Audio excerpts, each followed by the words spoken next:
These ominous rumbling sounds, the ground shaking under your feet? Wait a minute, that's my tummy. Or it might be Washington State's Mount Adams waking up. It's the largest volcano in the state by both area and volume, and it's recently started to show signs of life after staying silent for thousands of years. Scientists have noticed an alarming uptick in seismic activity around the mountain. And since the last eruption here happened between 3,800 and 7,600 years ago, humanity was still in the Stone Age at that time. This sudden chattiness has scientists, let's say, curious. The U.S. Geological Survey has hurriedly installed temporary seismic stations around Mount Adams to keep an eye on the situation. At the same time, they reassure the public there's no need to panic. Mount Adams doesn't reach the height of the better-known Mount Rainier, and still it covers a massive area, making it Washington's largest active volcano. Interestingly, records show that before September of this year, Mount Adams had experienced an average of just one small earthquake every 2 to 3 years since 1982. And then, the Cascades Volcano Observatory and the Pacific Northwest Seismic Network detected a staggering 6 earthquakes in just 1 month, September. These quakes were all rather tiny, with magnitudes ranging between 0.9 and 2 on the Richter scale. It means they were so weak you wouldn't feel them at the surface. Plus, satellite imagery confirmed there was no ground deformation in the area. Now, at the moment, the USGS keeps Mount Adams alert level at green or normal, so we shouldn't worry about the ground opening and swallowing towns and cities. But the most recent seismic blips have encouraged the agency to install additional equipment for more precise monitoring. Such an expanded network will help scientists notice even the smallest earthquakes, which will help them understand what's happening under Mount Adams. This extra equipment might also shed light on whether this recent activity is a signal of future eruptions or just a random anomaly. If Mount Adams eventually erupted, it would likely produce slow-moving lava flows rather than explosive eruptions like Mount St. Helens. After all, past eruptions have only led to lava flows that travel just a few miles from the volcano, so that's not what we'd need to worry about. A much more dangerous thing would be lahars. These are mud flows that can happen when volcanic ash, rock, and melted ice mix during eruptions. Lahars have occurred near Mount Adams without even eruptions. Rock, weakened by hydrothermal processes at the volcano's summit, suddenly broke loose, creating fast-moving, destructive mud flows. Exactly for this reason, the USGS categorizes Mount Adams as a high-threat volcano. While it doesn't erupt frequently, it still poses serious risks to nearby settlements. Another volcano we should carefully watch is Katla in Iceland. It's one of the country's most powerful and dangerous volcanoes. It last erupted over a century ago in 1918, but if it erupts again, it could be 10 times as powerful as another Icelandic volcano whose name I can't pronounce. See?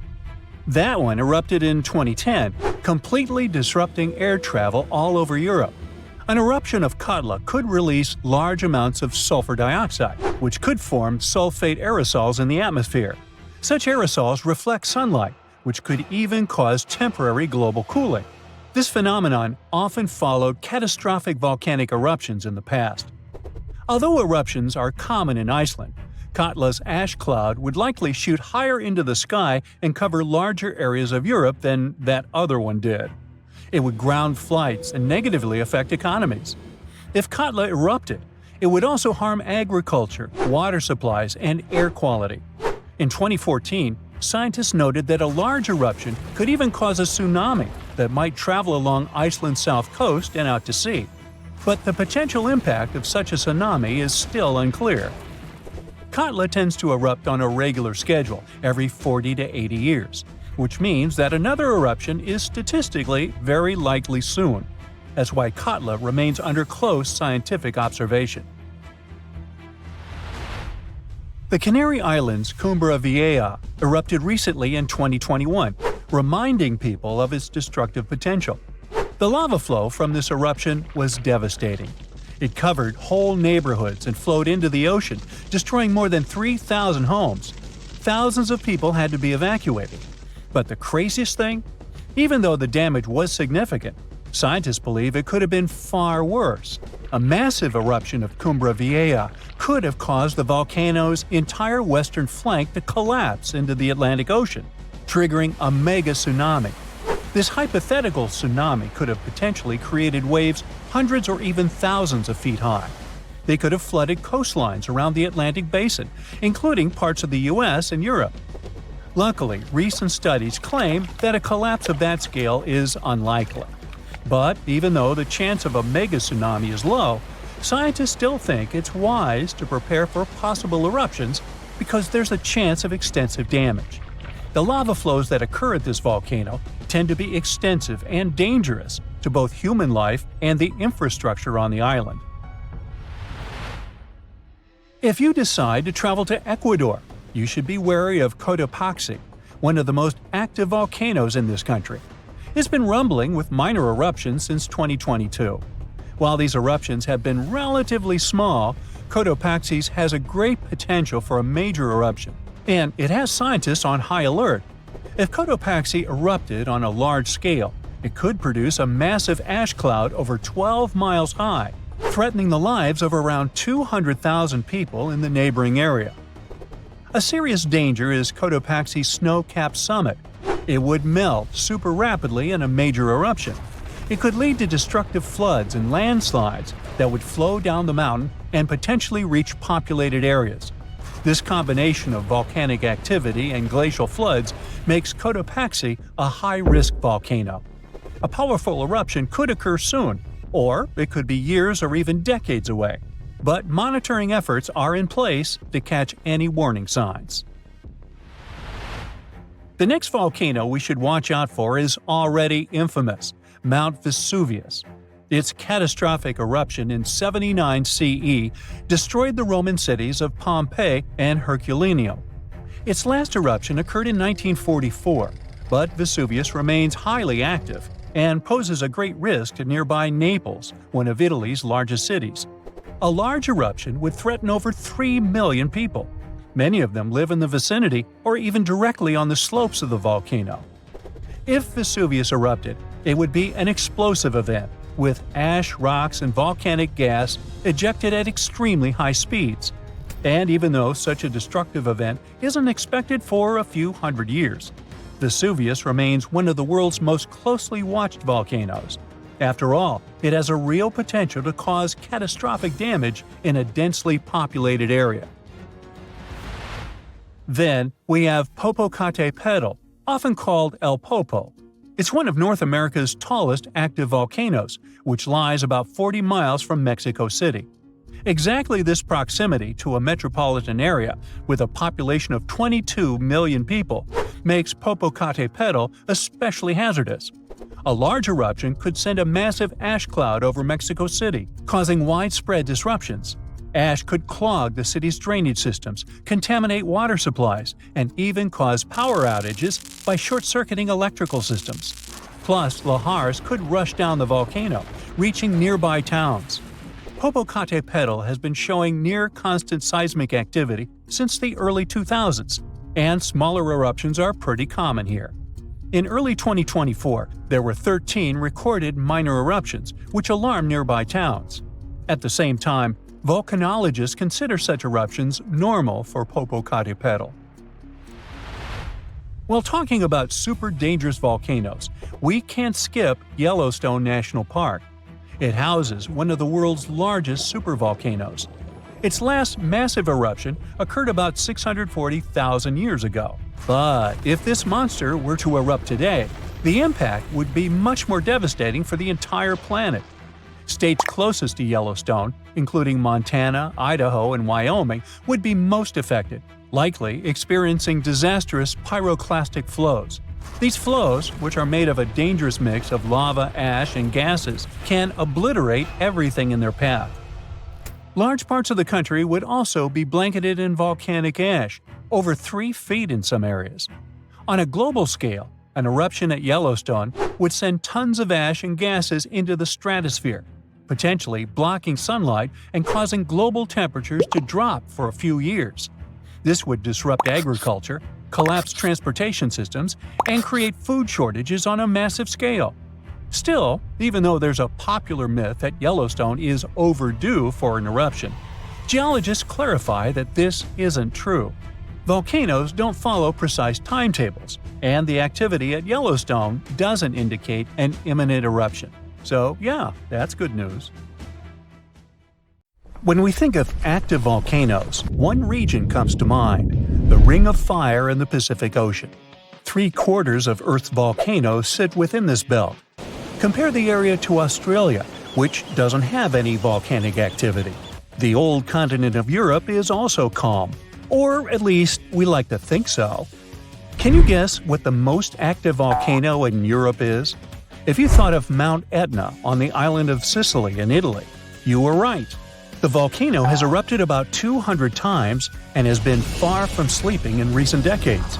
The last time this happened was in August 2023. The highest mountain in the Mediterranean is 500 million years old. But in Iceland, there is a much younger volcano. It sprang into action on the 10th of July 2023. In the afternoon, 3 fissures appeared in the ground on a peninsula in the southwest of the island. This was at a base of a small mountain peak. Its name means Little Ram in the local language. The volcano spewed molten lava high into the air. There were also gas plumes in the area. But the scientific community wasn't surprised by the event. They already knew about the volcanic area that stretches between the cities of Reykjavik and Keflavik. Its name is hard to pronounce. Hey, I want to buy a vowel. It had already erupted during the previous 2 summers. This activity came after 8 centuries of dormancy. In the days leading up to the latest eruption, seismologists, the scientists who study earthquakes, recorded over 12,000 tremors. When the ground opened up in July, the fissures were over 1.5 miles long. The following morning, 2 of them closed. All the lava was now coming out of the last fissure. It grew into an elongated cone, the simplest shape of volcano we are all familiar with. The lava soon filled a large crater. It grew almost 100 feet tall during the first week, and it is still growing. On the night when the eruption started, lava spread out in all directions. Its cinders set ablaze the dry moss in the vicinity. Local authorities closed off the surrounding area. There were toxic gases from the volcanoes and smoke from the burning moss. Firefighters flocked to the area. After a week, they proclaimed the area safe. Visitors soon came to witness the birth of Europe's youngest volcano. This form of tourism is quite developed in Iceland. People come from all over the world to watch active volcanoes. The land of fire and ice is home to more than 130 volcanoes. Some 30 of them are active. Now, I know what you're thinking right now. Is volcano tourism safe? In Iceland, it is. The country's authorities research and constantly monitor all of the hotspots. The island is dotted with several dozen seismic stations. These help researchers accurately predict future eruptions, and emergency services are accustomed to these sorts of events. They can quickly cordon off danger zones. This is what happened in 2010. A volcano in the south of the island, the name of which everyone struggled to pronounce, erupted. It spewed out a plume of steam and ash that was 7 miles high. This wasn't a fun time to be an air traveler. Winds carried the enormous plume southeast toward northern Europe. Many countries closed their airspace for several days for safety reasons. The volcano erupted in March, but the Earth was shaking from January the same year, so seismologists knew that an eruption was approaching. When it comes to the continent's youngest volcano, the tourist infrastructure is already there. Visitors can leave their cars at a designated parking lot. Then they go on a 5-hour-long trek. This leads to a viewing deck. Tourists are so close to the epicenter that they can feel the heat haze from the crater. The sight is the most impressive at nighttime. Safety is never a concern. Scientists regularly chart out hazard maps that outline the borders of lava fields. This way, visitors who stick by the rules are never in harm's way. More than a week after the eruption started, a section of the crater collapsed. Lava flowed downhill west of the volcano. This majestic smoldering hot river is slow-moving lava. Scientists categorize it as an AA type. The term is Hawaiian. It describes basaltic lava that has a rough and brittle surface. The flow is composed of broken lava blocks that are called clinkers. They fall off as the substance flows. This reveals red-hot areas. The cooler sections of lava are gray and black in color. When it moves forward, it produces a distinctive sound like shattering glass. Nearly a month after the eruption of the new volcano, we got aerial footage of an interesting phenomenon. A tornado formed directly over the lava flow. This occurs due to the high temperatures in the area. When the conditions are right, a column of heated air can easily turn into a mini tornado. Scientists observed a similar event happen during the 2018 eruption of Mount Kilauea in Hawaii. The lava fields of Europe's second-largest island tell the story of the creation of Iceland. It sits above the place where the North American and Eurasian plates meet each other. Tectonic plates are huge rocky chunks of Earth's most outer layer. There are roughly 20 of them.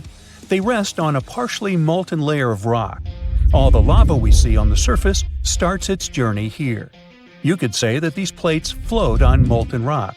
Their boundaries are unstable, so when two plates grind past each other, they release tremendous amounts of energy. The formation of volcanoes is one result.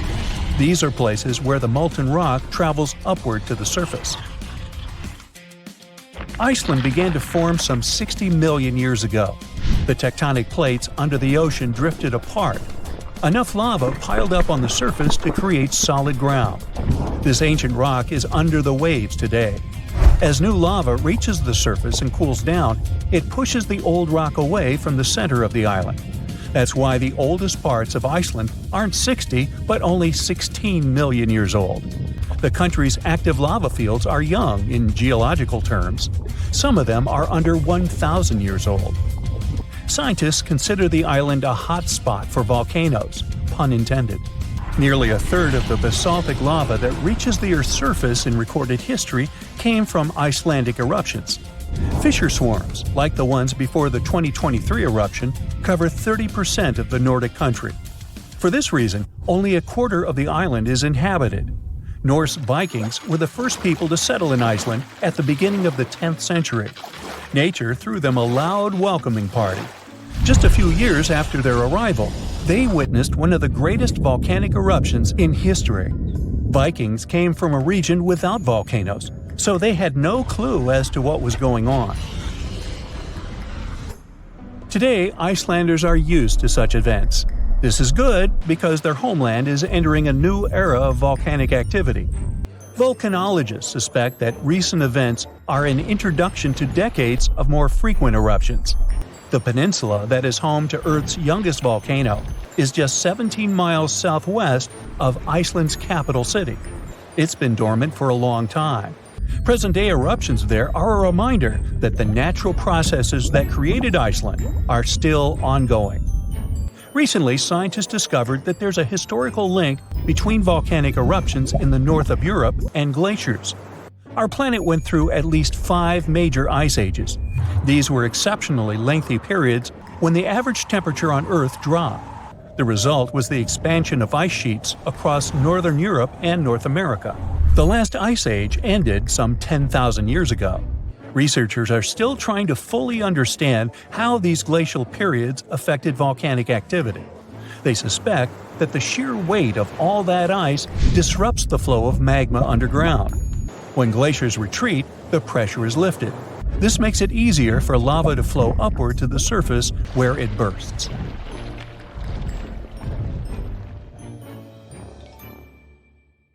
Nature can ruin your life with a tsunami, hurricane, tornado, rainstorm, and many other destructive events.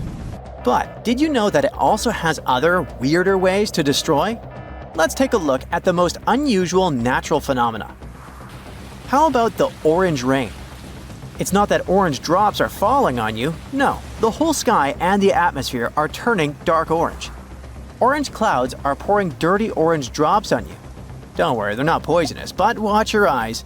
Don't let the drops get in because they contain sand particles. If you want to see this unusual phenomenon, go to the Canary Islands. Every year, the sky turns orange there and pours orange-red drops of water mixed with sand onto the ground. This phenomenon happens because of the Sahara. In the desert, strong winds blow millions of tons of dust and sand into the air. All this mess penetrates the atmosphere and turns the sky orange. Then, the particles from the Sahara fly toward the Canary Islands and fall on people in the form of heavy rain. Residents of this region experience breathing problems and poor vision in the orange conditions. Airports stop working. All flights are canceled.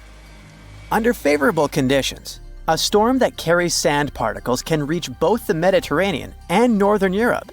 Therefore, if you suddenly see red rain, don't be scared. This is not the apocalypse. Warning: this kind of rain causes anxiety. During this phenomenon, you won't see drops of water. There will be spiders falling from the sky. People have faced spider rains in Australia, the United States, and the United Kingdom. These creatures are called money spiders, or sheet web weavers. During strong winds, they climb as high as possible to the tops of plants, bushes, and fences. Then, they release a parachute-shaped web, and the wind blows them into the sky.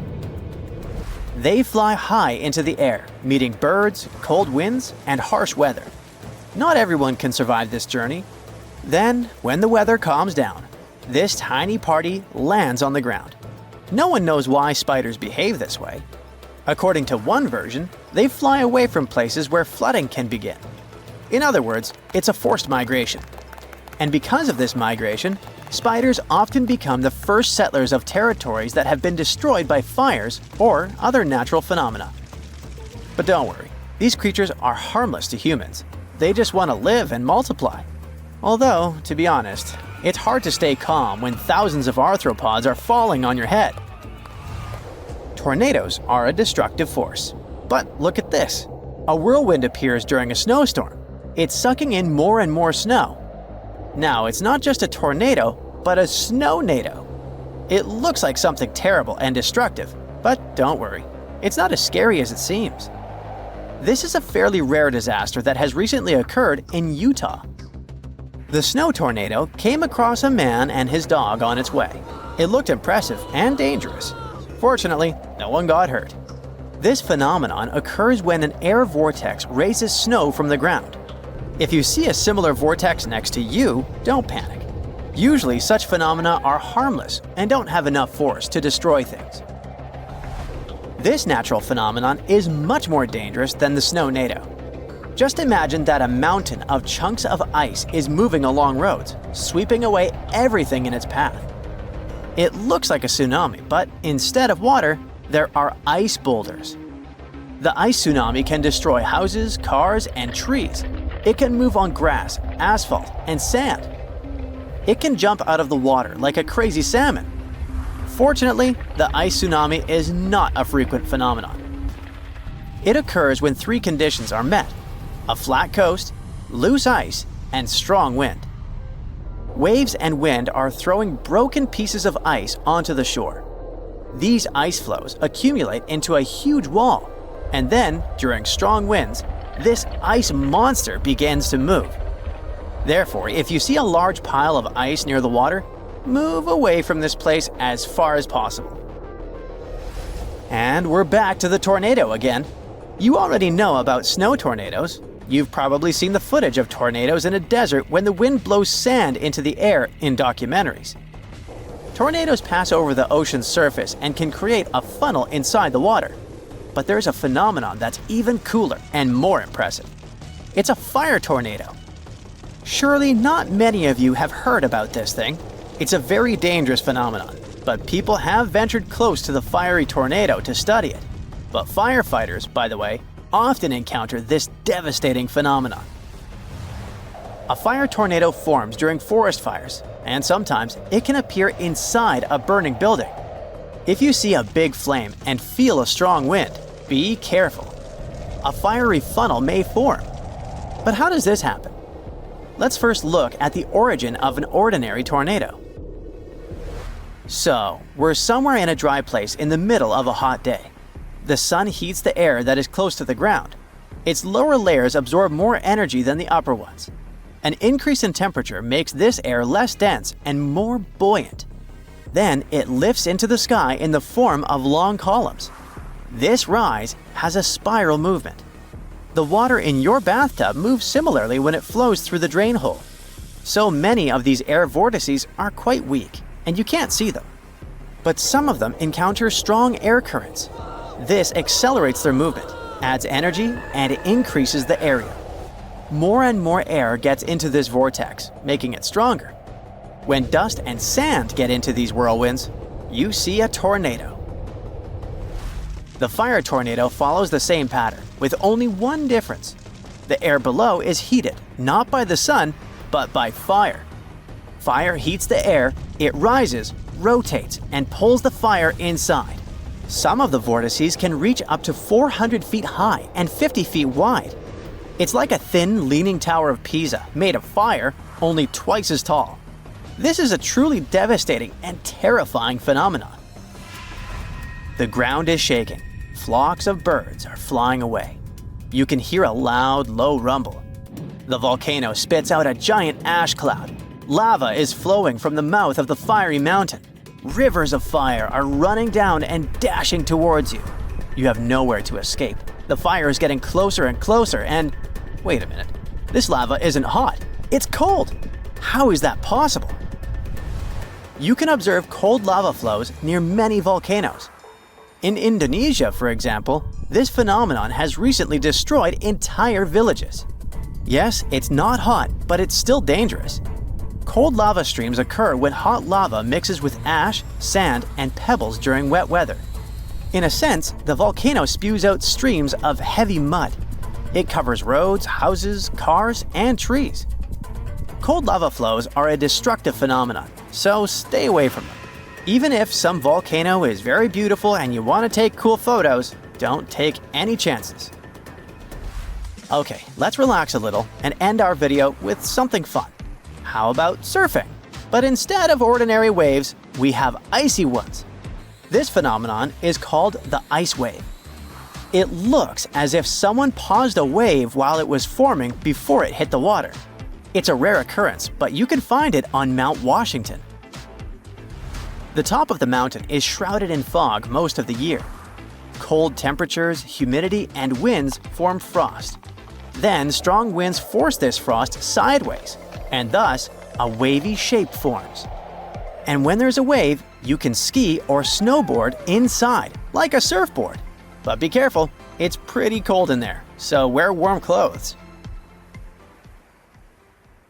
How do you prepare for a long trip? You probably look up the route on Google Maps or watch a walkthrough on YouTube.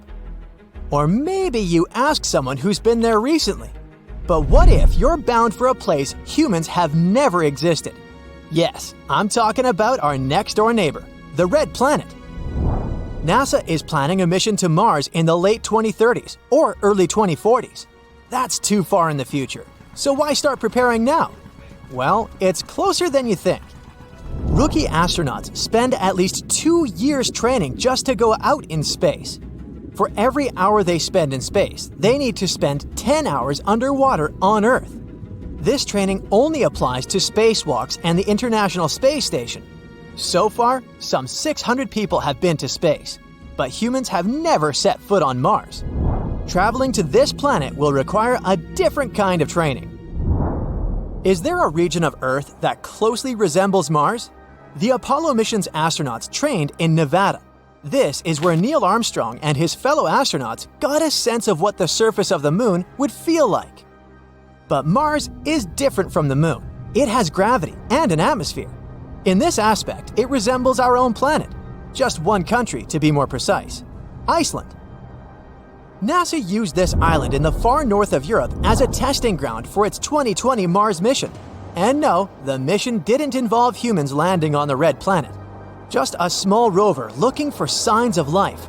But the high-tech robot still needs some practice. Let's do a little test of our own. Compare the landscapes on Mars and Iceland.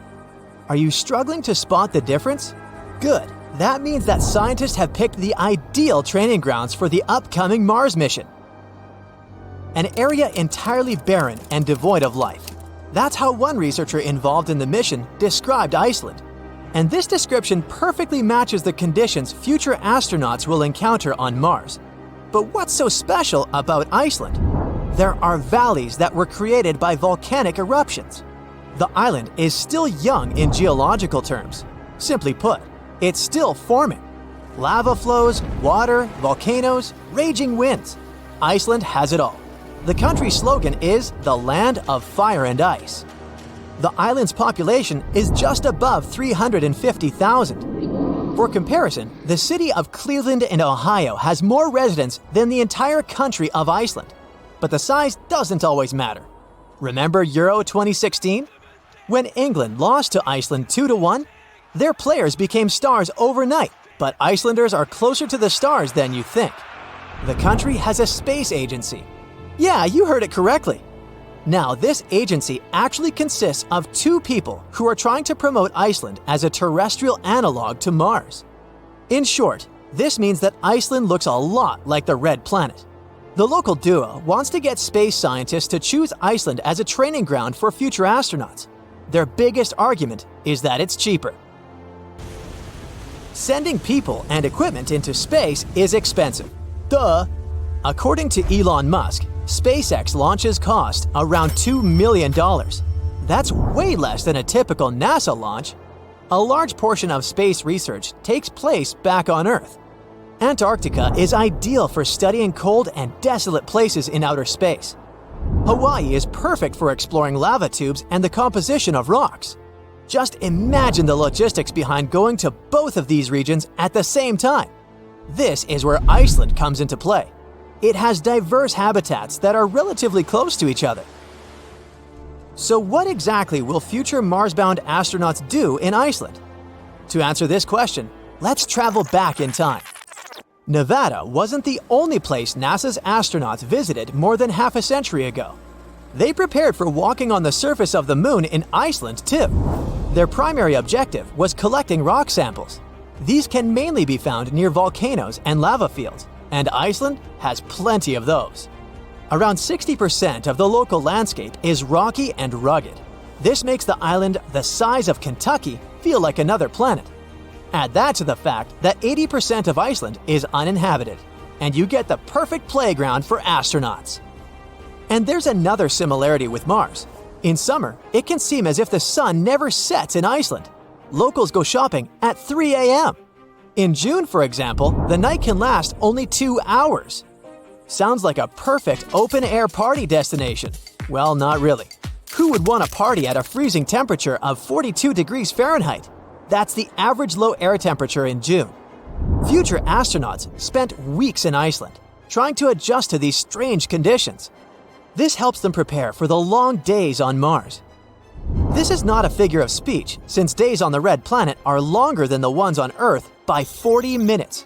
That's not much, considering the length of days on other planets.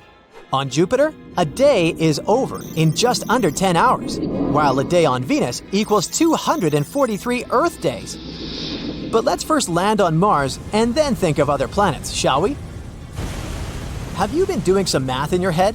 If one day on Mars is 40 minutes longer than on Earth, then how long is a Martian year? Nope, I'm willing to bet your calculations aren't correct. You forgot to factor in an important detail. The planet is farther from the Sun than Earth. This means that a year on Mars lasts 687 days, nearly twice as long as a year on Earth. Sorry, future astronauts, you'll get a birthday cake once every 2 years. There's another minus to the Red Planet, literally. The planet's average temperature is minus 76 degrees Fahrenheit. Makes Iceland's climate feel like the tropics, huh? Despite these extreme weather conditions, scientists believe that water once flowed on Mars. And where there's water, there's life. That's why NASA scientists lowered the tiny rover in the middle of a crater that they suspected was once a lake. This is where it stands the greatest chance of finding evidence of life. What about life forms on Mars? Looks like it's not science fiction. The planet has polar caps like Earth, and that's not all. Scientists believe they've even detected snowfall on Mars. Its atmosphere is 100 times thinner than that of our planet. It isn't a breath of fresh air, but it isn't extremely inhospitable like other planets. On Venus, it rains acid, and the temperature is high enough to melt lead. And on Jupiter, there are gigantic storms that rage on for centuries. Makes you fall in love with the blue planet all over again. Even Iceland sounds fun at this point. You might even want to learn Icelandic. If you're successful, then you can even read Old Norse, the language of the Vikings. And you'll know 100 words for wind. This will come in handy as wind speeds on the island can reach up to 40 miles per hour. Out in the open, you have to hold on to a fence or a signpost to stay on your feet. Iceland's climate will make you think twice before moving there. But for astronauts preparing for another world, this place is perfect. Iceland is equally impressive underground. In fact, the island might hold the key to sustaining human life on Mars. The surface of this planet is not very hospitable. The soil is poisonous and abrasive. It can easily cut through an astronaut's suit. But underneath the ground, the living conditions are more tolerable. And Iceland has a real-life model of this potential underground dwelling: lava tubes. Long tunnels carved out by lava making its way to the surface. These maze-like corridors are perfect human habitats. And they're cost-efficient. Nature had already built them for us. Future astronauts can walk through similar lava tubes in Iceland. Who knows? One day, their cautious steps might turn into giant leaps for mankind. Imagine standing in the middle of Europe 40,000 years ago. The landscape is rough, cold, and unforgiving. Fast food is scarce, and there's no internet. Suddenly, from out of the woods steps a figure, stocky, strong, and with a face that is quite unusual. This human looks similar to us, but something about them is different. Their brow is heavy, their nose is broad, and their body seems to be built to fight nature itself. Well, congrats! You've just met a Neanderthal. You might have thought that Neanderthals were basically ancient humans, but that's not really true. We come from the same genus called Homo, but we, all modern humans, belong to one same species called Homo sapiens. However, there used to be lots of human species before, and Homo neanderthalensis was just one of them. And they actually were kind of cooler than us. So what in the world has happened to them? Neanderthals lived for a long time, for about 360,000 years, across Europe and parts of Asia. 40,000 years ago, the place we now call southern Italy was sitting on top of a huge disaster, a massive supervolcano called Campi Flegrei. This big boy is huge, about 9 miles wide. That's about 10 to 20 minutes in a car to get across it all. But there were no cars then, remember? At the time, it was quiet for a while, but one day, suddenly, it blew in what became one of the biggest volcanic eruptions Europe had seen in 200,000 years. The catastrophe was so crazy that ash, gases, and debris altered the climate across the entire continent. What comes next is usually called a volcanic winter. Average temperatures drop, the sky gets darker, and life becomes even harsher than it already is. The eruption, known as the Campanian caused Europe to cool by as much as 7 degrees Fahrenheit. Doesn't sound like much? Well, the drop of even 1 degree would cause winters to become harsher, causing horrible snowfall, rains, and floods. Crops would struggle to grow, leading to food shortages. The weather would go wild, too, with storms and droughts. Hey, kind of like now. Except multiply this by 7. Events like these caused some huge chaos in modern times. You can imagine what it did to the Neanderthals. But in reality, a simple volcanic eruption shouldn't destroy an entire species, right? Well, yes. The truth is, the Neanderthals were already hanging by a thread back then, and all because of us. They've been in a tough spot for a while. They lived in places that are now parts of Europe, Western Asia, and the Middle East. Modern humans, us Homo sapiens, entered Europe and were giving them some serious competition for food and shelter. Homo sapiens were sneaky dudes, better at finding food, easily adapting to different environments, and using more advanced tools. We were pushing Neanderthals out, trying to get the same resources. We literally made their extinction a slow and very unpleasant process. So, while the volcano definitely made things worse, it wasn't their only problem, and they didn't completely disappear after the eruption. Some of them hung on in isolated places, like Gibraltar, for another 12,000 years. That's because it's likely most of the severe cooling actually happened farther east, away from where the Neanderthals were trying to survive, and it didn't hit their homes as hard as we thought. In fact, the eruption may have even helped them, at least for a while. Some scientists say that the volcanic fallout might have slowed down modern humans' expansion into Neanderthal territory and gave the poor fellas a little more time to survive. So, the Campi Flegrei eruption was a nasty event, but it only delayed the inevitable. Campi Flegrei is a wild card. It's also known as the Fields of Fire. The air itself there is thick with legend. The Greeks and Romans believed this volcano was the gateway to the underworld. Even an ancient Roman poet, Virgil, mentioned this in his famous story, the Aeneid. The hero Aeneas must descend into the underworld, and this place is exactly where he starts. Back in the day, this landscape was full of Roman villas, spas, and fish ponds. The elite had the time of their lives there. What they didn't know, though, was that they were standing on treacherous ground that could go crazy at any moment. The Campi Flegrei is not your typical volcano. You'd imagine a single towering peak, but the landscape looks deceivingly calm, with small features popping up here and there. But if you flew above it, the sight would be insane. A gigantic circular basin, peppered with volcanic cones and craters, like scars from the Earth's violent past. The danger here lies in its subtlety. The ground beneath your feet is constantly shifting, even when you don't notice it. Every so often, the land rises, only to sink again, sometimes by several feet, as magma or gas moves beneath the surface.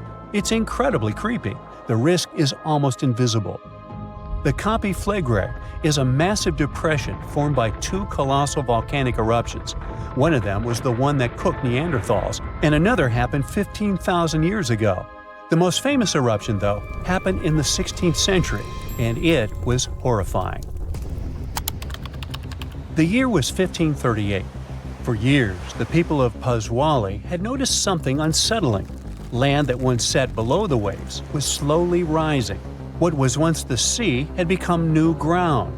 Rumblings from deep within the earth were terrifying, but had become a normal part of life. Earthquakes started in the early 1530s, small at first, but in just 8 years, they became the norm. Until one day, on September 28th, horrifying tremors shook the ground. By the next evening, as the sun dipped below the horizon, a massive crack ripped open the earth near the ancient Roman town of Tripergoli. From this gash spewed fire, smoke, and a rain of volcanic ash miles away. It was thick and muddy, likely mixed with underground water. The ground trembled as hot pumice rock was thrown high into the air. And then a new mountain began to rise from the land. This was the birth of what we now call Monte Nuovo. Eventually, things seemed to calm down, as if the earth was catching its breath. For days, things seemed quiet. Locals relaxed a bit. They began to approach the new mysterious volcano, a crater with something that resembled boiling within it. People visited it like a new attraction. But then, just days later, the disaster struck again. At night, without warning, a new mountain went wild. A blast from the southern flank hurled scoria, chunks of jagged volcanic rock, into the air. This one was fatal for 24 people. The debris found afterwards was huge and coarse.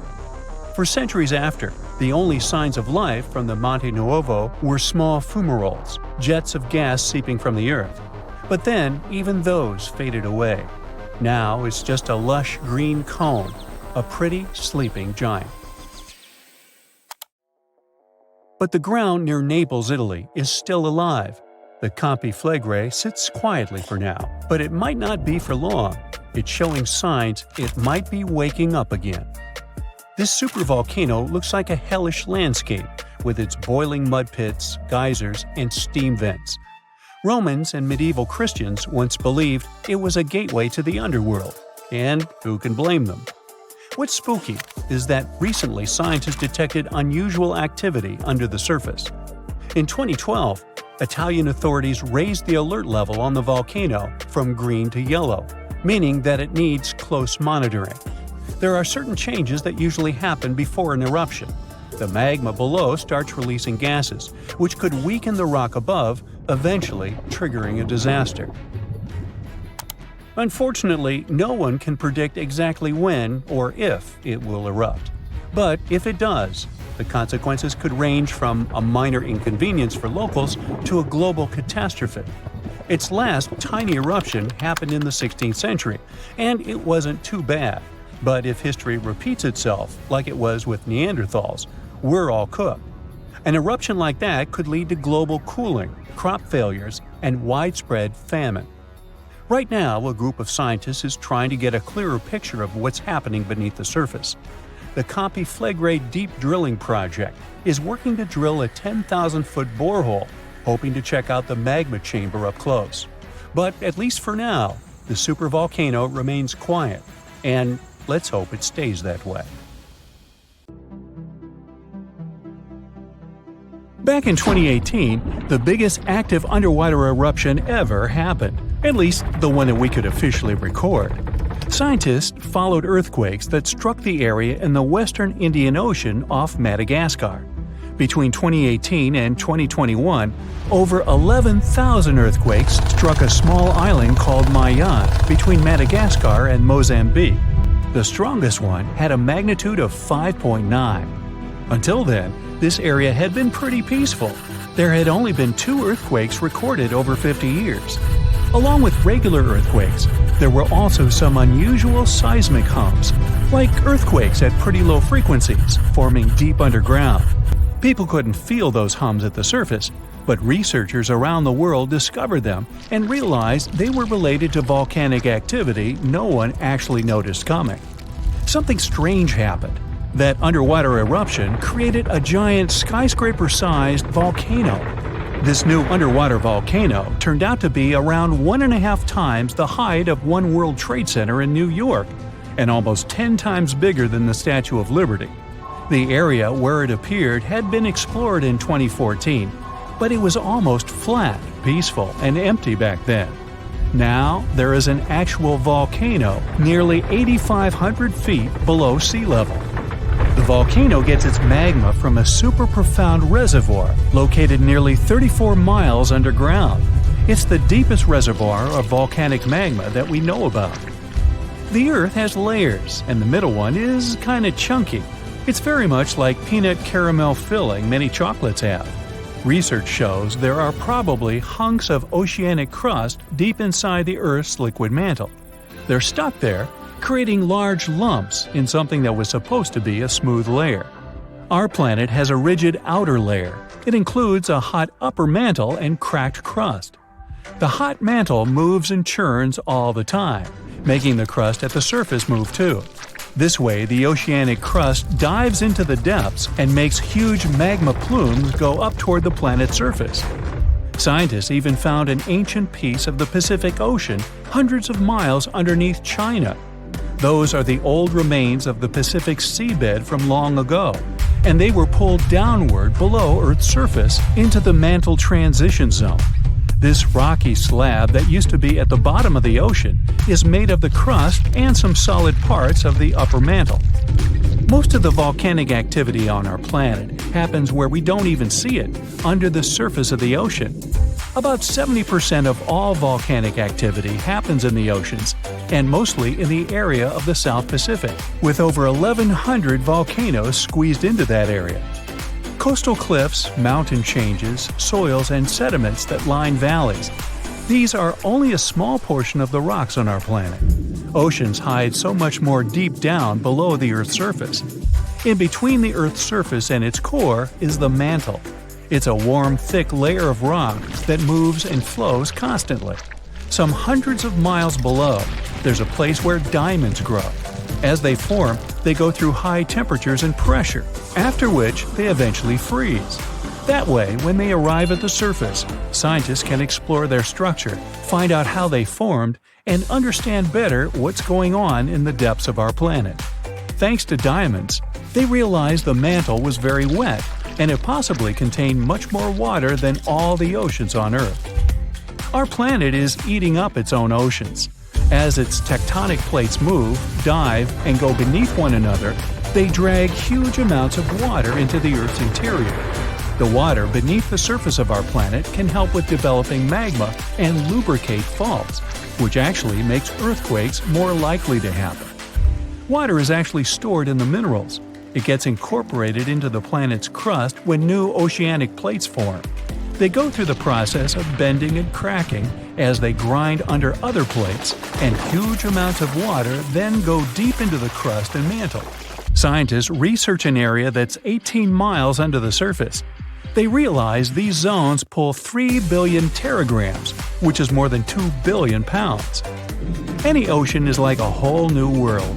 There are incredible sceneries below the surface, magnificent waterfalls, lakes, and rivers.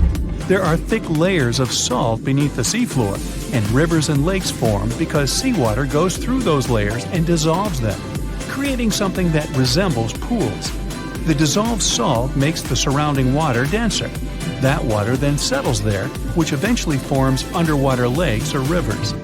But there are also mountain chains, trenches, canyons. There's a canyon in the Bering Sea with more than 8,500 feet of vertical relief. This makes the Grand Canyon look way smaller than it is, since the underwater canyon is nearly 2,500 feet deeper. Deep parts of the ocean are really cold. The temperature of the water can be about 40 degrees, but at the bottom, water can get boiling hot. There are hydrothermal vents in the seafloor. Those are the hot springs located at the edges of tectonic plates. The water they release can reach a temperature of up to 750 degrees Fahrenheit, but the pressure at such depths is very intense. So intense, no human being can handle it. Still, it's the pressure that keeps the water from boiling. Ocean depth is on average 2.3 miles. Light waves can still enter at 3,280 feet, even though it's in a very small amount. So all the mysteries hidden below that point remain in total darkness. The actual illuminated part of the ocean goes until 600 feet. Even though the sun gives us light, most of our planet is dark all the time. It's all because of the oceans, covering over 70% of our planet. The loudest sound that came from an ocean, and of the loudest sounds ever recorded, came from an ice quake. It was so loud, researchers picked it up by sensors more than 3,000 miles away. There was a seismic activity that made frozen ground break down. The Antarctic ice sheet is bigger than the continental part of the United States and Mexico together. A big iceberg from Antarctica holds over 20 billion gallons of water, which could make a 5-year water supply for 1 million people. Humans can generally drink sea ice, although we can't drink seawater. As time goes by and the ice ages, the brine trapped between ice crystals drains out. That way, ice becomes fresh enough to consume it. If all the ice sheets and glaciers we have on the Earth melted at the same time, the sea level would rise another 260 feet, which is just a little shorter than the Statue of Liberty, the height of a 26-story building. Clams lived long enough to tell us more about oceans past. Ancient mollusks can live for more than 500 years. To learn more about a tree, you can use its rings to see how old it is. To learn how old a mollusk is, you can examine its rings within the shell and tell. This is also how scientists get information about the ocean, climate, and whatsoever. Clams can help take a look at what happened about 1,000 years ago. The Earth doesn't have 4 but 5 oceans now. The new one, called the Southern Ocean, was officially recognized only a few months ago. It borders the Atlantic, Pacific, and Indian Oceans, so scientists couldn't agree if it's really a new ocean or just part of the colder regions of these 3. We don't only divide oceans on maps, each has different conditions for unique marine species. For example, the Southern Ocean has leopard seals, orcas, minke whales, emperor penguins, and other animals that live in cold, icy seas. It's also home to krill, small creatures that look like shrimp and are food for many bigger animals that live there. Life on our planet started about 3.5 billion years ago. I wasn't around then. It's still a mystery how and when exactly, but some theories say life could have first emerged in the depths of the ocean. A few years ago, scientists found microscopic tubes and filaments within rocks formed about 4 billion years ago. These rocks are fragments of ancient oceanic crust. Also, these tiny tubes and filaments are similar to microbes that can still be found on hydrothermal vents in deep parts of the ocean. The idea is these living cells found conditions to stay alive in tiny rocky pores inside the chimneys of those vents, and started the amazing adventure of the evolution of life on our planet. Our planet's biggest and meanest supervolcanoes are waking up. When they erupt, you'll surely notice it, even if you live thousands of miles away from the epicenter. Scientists are worried we might not have enough time to prepare and deal with the consequences of a supereruption. There's some volcanic activity close to the Italian city of Naples. And no, it has nothing to do with the famous Mount Vesuvius, but with another volcano. This one is harder to see as it doesn't have a tall peak like Vesuvius. But don't let this bad guy trick you. It could be way more dangerous than its giant neighbor. It does have a huge crater that's about 8 miles wide. This volcano is called Campi Flegrei, and it's actually one of the largest volcanoes in Europe, sitting under the town of Pozzuoli. So, Campi Flegrei erupted 39,000 years ago with a bang so massive it spread ash across the whole Mediterranean region. It also caused the temperature to drop by over 16 degrees Fahrenheit across Eastern Europe. It was the biggest volcanic eruption in Europe in 200,000 years. Since then, Campi Flegrei has had smaller eruptions, and the last one happened in 1538. Now the area is full of small craters, hot springs, and bubbling pools, and they're all proof that this volcano is still very much alive and brewing something. Since the early 2000s, the ground in the giant crater and the town nearby have been slowly rising by about 1 to 1.5 inches every year. There were at least 150 earthquakes that shook this supervolcano lately. In May 2024, there was a 4.4 magnitude in the area, the biggest in the last 40 years. Residents had to leave their homes and camp outside, fearing there would be more earthquakes. No one knows how Campi Flegrei is going to behave in the following months or years, but the authorities are organizing evacuation exercises to prepare the population just in case. The Italian volcano looks like an innocent kitten compared to the real giants like Yellowstone. For a volcano to deserve the title of a super one, it must be able to produce catastrophic-scale eruptions and eject huge amounts of magma, ash, and volcanic gases. The Yellowstone giant meets these criteria. Even though it moves from time to time, the Yellowstone supervolcano hasn't erupted for 640,000 years. But when it does wake up, it might erupt with incredible power, about the same amount as 10 huge nuclear power stations can produce. Under the ground, beneath Yellowstone, there's a super-hot area full of molten rock called magma. As more magma moves into a big space called a magma chamber, the ground above starts to swell or rise. When the magma cools down, the ground falls.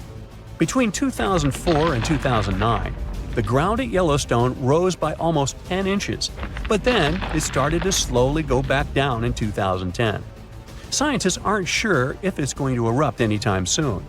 There's also another big volcano called Long Valley in California that has been active since 1980, and it can be a really big threat. Scientists studying this supervolcano found out that before its biggest eruption, 760,000 years ago, the buildup may have taken less than a year. Now, that's bad news, because a supervolcano eruption can have a huge effect on the world, like the eruption of the Toba volcano in Sumatra around 74,000 years ago. It became the biggest volcanic eruption the Earth had seen in 28 million years. It covered parts of Indonesia, India, and the Indian Ocean with a thick layer of volcanic debris, almost like a 6-inch blanket. The amount of rock it spewed out was like stacking nearly 3 million Empire State Buildings. The giant crater it left behind can still be seen from space. All the ash and gases shot up into the air and blocked some of the sunlight. It caused a volcanic winter that lasted about 6 to 10 years. Some scientists think this eruption might have even affected early humans. Around the time Toba erupted, the human population took a sharp dip, and there were far fewer people. Some say this is why all modern humans come from a small group of survivors. According to the Toba catastrophe theory, most early humans in Europe and Asia didn't survive the cold and harsh climate after the eruption, but a lucky group lived through all that in Africa. Not all scientists agree with this idea, and some archaeological and climate records show a different story. Another volcano that changed the world in a big way was Mount Tambora in 1815. The next year went down in history as the year without a summer. It was cold and rainy, and there was snow and frost even in the middle of summer, especially in Europe and North America. This happened because the volcano sent out a lot of sulfur dioxide into the sky, which spread all over the world and made the planet colder. When Tambora erupted, it caused huge tsunamis that smashed homes and took the lives of around 10,000 people. Afterward, about 80,000 more people passed away because of the consequences the eruption had caused in the world. The cold weather ruined crops, so food became really expensive. And because horses were the main way people traveled, the cost of oats that they ate went way up too. Some people even think this led to the invention of the bicycle in 1817 as a new way to get around. The eruption made the Earth colder for about 3 years. Now, even though the Tambora eruption was so powerful, Krakatoa, another volcano in Indonesia, stole the show when it erupted in 1883. It was just easier to spread information about it through telegrams and photos. Its final blast was the loudest recorded sound in history, and people could hear it on 10% of the entire Earth's surface. The eruption started a tsunami, with waves about half as tall as the Statue of Liberty. Now, if we only had 12 months to prepare for a supervolcano eruption, it would be really hard to store enough food and get ready. But don't panic just yet. Supervolcano eruptions are very rare, and the last one happened 26,500 years ago in New Zealand. Scientists think that a super eruption happens once every 100,000 years on average. But the sad part here is that the Earth doesn't follow a perfect timeline. There could be clusters of super eruptions with shorter gaps between them and then longer quiet periods. Since there have already been 2 super eruptions in the last 100,000 years, there's always a chance one could happen again sooner than we expect. Plus, although there are places like Yellowstone and Long Valley where we expect volcanoes to erupt, there are less obvious possible hotspots. In Chile, there's a volcano called Laguna del Maule that has erupted in the past and left behind a huge crater. Over the last 20 years, the ground there has been swelling really fast, rising up to almost 1 foot a year. Some people are worried that this could be a sign of a big eruption coming. But scientists say there's not enough magma yet to cause a super eruption. In Bolivia, the Jutarancu volcano is also acting up. It's part of a group of volcanoes that have caused super eruptions in the past. Since the 1960s, the ground around Jutarancu has been lifting, but the last eruption was 250,000 years ago. Even though the magma might be rising, it's not enough to worry about just yet. The chances of a super eruption happening during our lifetime are 1 in 1,400, which is pretty low, so you don't need to worry too much. But just like someone wins the lottery every week with very small chances, a super eruption could happen sometime in the future, and when it does, we'll need to be prepared. On January 14, 2022, residents of Anchorage, Alaska, heard a series of loud bangs. They didn't stop for a half an hour. As they found later, the source of the bangs was almost 6,000 miles away in the Tongan archipelago in the southern Pacific Ocean.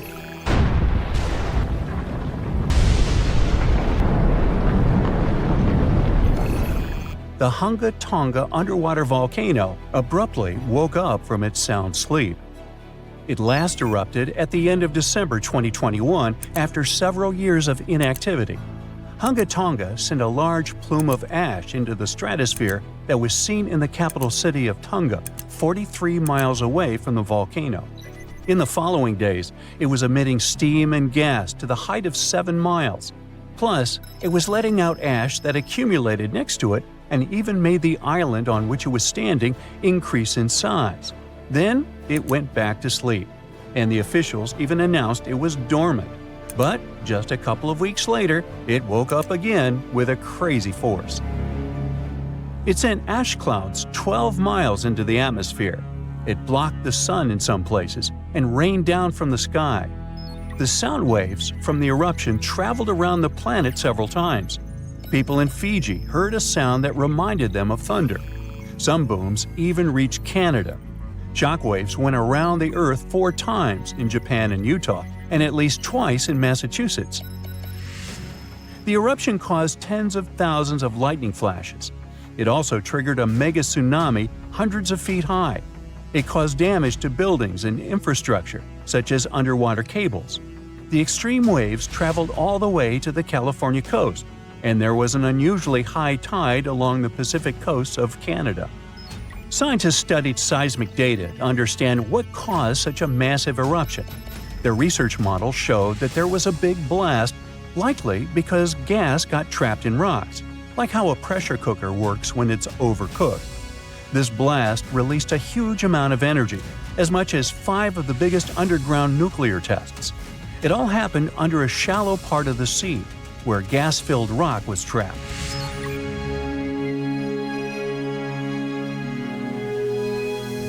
Now, normally when a volcano erupts, the fumes cause a temporary cooling effect on the Earth's surface. But Hunga Tonga's eruption was different. It didn't produce many fumes, but released a massive amount of water vapor, equal to 60,000 Olympic swimming pools. The intense heat of the eruption turned vast amounts of seawater into steam, which then blasted high into the atmosphere. All that water vapor ended up in the stratosphere, a layer of the atmosphere that's too dry to form clouds or rain. Scientists don't have any observations of volcanic eruptions like Hunga Tonga to predict its long-term effects on our weather patterns. This is because the only way to measure stratospheric water vapor is with special satellites, which have only been around since 1979, and there hasn't been an eruption similar to Hunga Tonga in that time. In fact, the Tonga eruption is the most well-recorded blast of its kind in recent history. Scientists had lots of tools to study it, like satellites that took pictures from space and sensors that listened to the vibrations and movements in the Earth. There was a similar eruption in 1991 at a volcano in the Philippines, but back then, they didn't have as many advanced tools as they do now to study it closely. Experts from different countries looked at satellite data right after the Hunga Tonga eruption. They wanted to find out how long water vapor would stay in the stratosphere, where it would go, and of course, what this would mean for the planet and for all of us. The first big result of the eruption, at least partially, was a huge hole in the stratosphere that was hanging on for several months in 2023. By the time it appeared, the water vapor had reached the polar stratosphere over Antarctica. But Hunga Tonga ended up with just a minimal effect on global average temperatures, at least for now. Let's just hope it won't repeat the story of Mount Tambora volcano in present-day Indonesia. Over 2 centuries ago, in 1815, this bad guy interrupted and caused the year without a summer. In the following year, the winter was unusually cold and wet across Europe and North America. There were also some catastrophic tsunamis, destroying homes that took 10,000 lives and 80,000 more who fell ill in the aftermath. Now, you can't miss an event like Hunga Tonga or Tambora eruption, but some underwater volcanoes are discovered by accident. A passenger on a commercial flight looked out her window above the Pacific Ocean and saw a weirdly colored patch on the water. She thought it could be an oil slick or a floating pumice raft, which is a telltale sign of a recent volcanic eruption. She decided to send a photo of this scene to a geologist. And that's how scientists found one of the largest volcanoes in the world, Havre. It's hiding about 3,000 feet below the surface. In 2012, Havre had a massive eruption that lasted about 90 days. Hot lava poured out of 14 different vents around the volcano's semicircle-shaped opening. Havre is just one of many volcanic systems covered by thousands of feet of water. These volcanoes are the most active on Earth and are part of a giant system called mid-ocean ridges that stretches around the world. This system produces about 75% of all the magma that comes out of Earth's volcanoes each year. It releases over half a cubic mile of lava. When the magma cools down, it forms the edges of new ocean plates, which are like giant puzzle pieces that make up the Earth's crust. A team of scientists studied material left on the ocean floor by volcanic eruptions from the Bronze Age. About 3,600 years ago, a volcano that was partly underwater in the southern Aegean Sea woke up with a bang. This eruption destroyed the island of Santorini and sent massive amounts of ash, rocks, and gases into the air.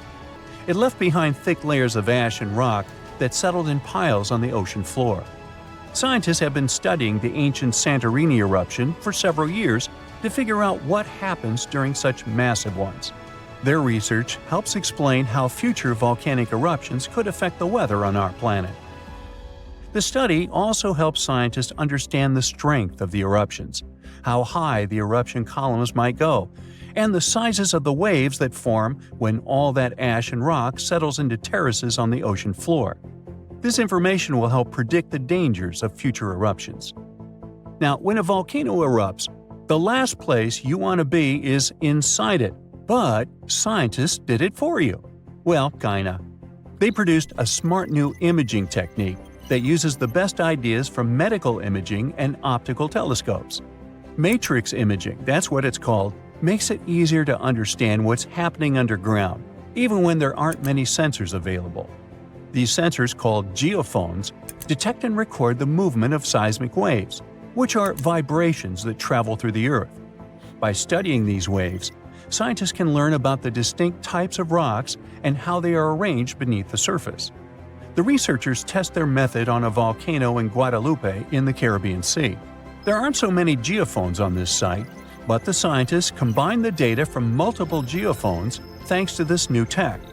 They used a special trick called the memory effect to reverse the distortions that happen when seismic waves bounce off different underground materials and figure out what the original signals look like. The researchers could clearly see the structure inside the volcano down to a depth of about 6 miles, with incredibly detailed images in a resolution of over 300 feet. They found out that there are many layers of magma stored underground. These layers are connected to other deep parts of the Earth. Knowing about these layers and how they work could help scientists make better guesses about when a volcano might erupt. If they can do that, they might be able to warn people earlier and keep them safe from dangerous eruptions. The ground shakes beneath you. The pictures rattle on the walls. You hear a rumble off in the distance. Then, boom, a deafening explosion. The shockwave blasts through the windows and sets off car alarms. You duck under the dining table for cover, but then you remember you live not far from a supervolcano in the middle of a tropical jungle. So, staying in one place isn't a good idea. The shaking finally halts. You take this chance to peek outside and see a giant cloud of smoke covering the sky. It's lunchtime, but you wouldn't know it. The sun is completely veiled and darkness falls. The power's out in the whole city. In this darkness, you see red molten lava shooting from the sky and spilling on the rim. You run outside along with dozens of your neighbors. Your priority right now, find safe shelter and fast. You think about taking the car, but with everyone running on the road, that's a no-go. So you run on foot where the crowd is going. Supervolcanoes are in a league of their own when it comes to natural disasters. Surprisingly, it's not all about size or height. A volcano is dubbed super if it erupts more than 240 cubic miles of magma. That's more than enough to overfill Lake Erie. It must also have a history of erupting and a magnitude of 8 on the Volcanic Explosivity Index. The largest active volcano on Earth is Hawaii's Mauna Loa. It's so big, it would cover the entire state of Rhode Island plus some. And next time you see a commercial plane flying high in the sky, remember that 30,000-some-foot altitude is about as tall as Mauna Loa is from base to summit. It's technically taller than Everest when you measure it like that, yet it's not considered a supervolcano. So you're running along the dark road not knowing and barely seeing where to go. Then, all of a sudden, a massive flaming boulder smashes through the bridge in front of you.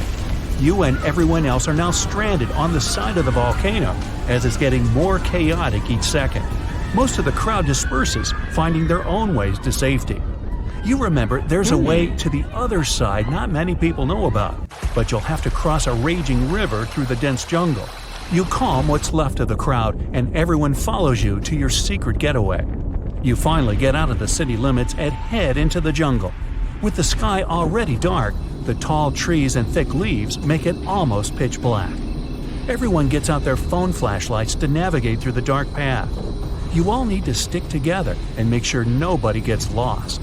Suddenly, fiery rocks strike the trees not far from you.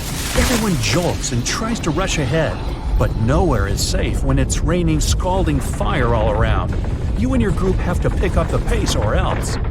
Imagine a typical avalanche or mudslide, very dangerous situations on their own. Now, imagine an avalanche of lava rocks and lava sliding down a mountain instead of mud. That's what's making its way towards you right now. More and more people catch up with your group and bring news that the entire neighborhood is submerged in lava. It's traveling quicker than you thought. You can never really predict how fast a lava flow will be until you see it. It all depends on how thick it is and how steep the mountain slope. Lava can move slowly at about 20 feet a minute, a fraction of the average person's walking speed. Or it can flow as fast as 30 miles per hour, which even the fastest person on Earth can't outrun. But the lava isn't even the most dangerous problem. If you didn't have protection, the gases spewing from the eruption would fill your lungs, and those spread faster and further than the lava flow. Your eyes and throat would be itchy. You'd get a headache, dizziness, increased heart rate, difficulty breathing. The worst would be passing out from the lack of oxygen. Luckily, everyone managed to grab their gas masks before leaving their homes. You're now entering the treacherous terrain of the jungle and the danger zone. Everyone's phone batteries are giving out one by one, so your vision is even more limited. The terrain is tougher and you can't hear any sounds from the river. At this point, you're not even sure if you're going the right way. But your instincts tell you the deeper you go, the safer you'll be. The path is muddy, and the vines are hindering everyone's movements. That's when you hear something big running through the jungle. It's coming up on you fast. You can't see a thing until it's right up on you. A bear! And there goes a rhino. Wild cats, domestic cats, dogs, different creatures of all sizes and species. They all come running through the jungle right past you. You and your fellow humans aren't the only ones fleeing from the eruption. The rumbling is still going on. Before you know it, a shower of fire rocks strikes right behind you and ignites parts of the jungle. There's no going back.